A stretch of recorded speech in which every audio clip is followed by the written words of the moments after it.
but recognizing the difficulty and the trauma and the tragic circumstances of these divers.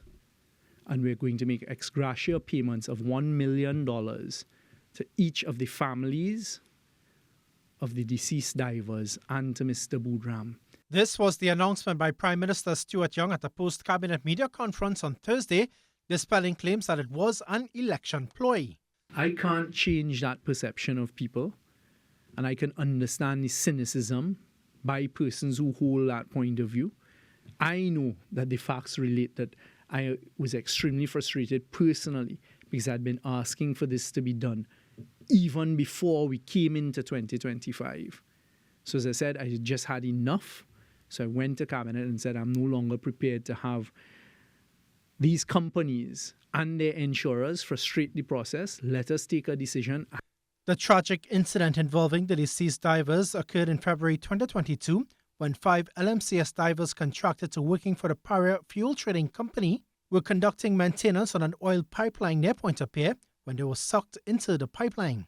Prime Minister Young said the families of 4 divers, Kazim Ali Jr., Yusuf Henry, Faisal Kurban, and Rishi Nagisa, who tragically lost their lives, would not receive the monies, while the lone survivor Christopher Boodram, who managed to escape while crawling through the pipeline, would also benefit from the payment.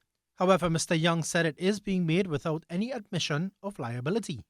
With respect to the payment of money, that will now need to be conducted by the Ministry of Finance and make sure that they cover what needs to be covered. So I can't give an exact date. I would like it paid as soon as possible. The Prime Minister believes this is the right approach for government to pursue.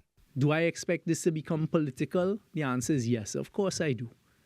But I know at the end of the day, and I'm satisfied that the government would have done what it can, albeit in my view, maybe a bit late, but not due to the circumstances, not for want of us trying.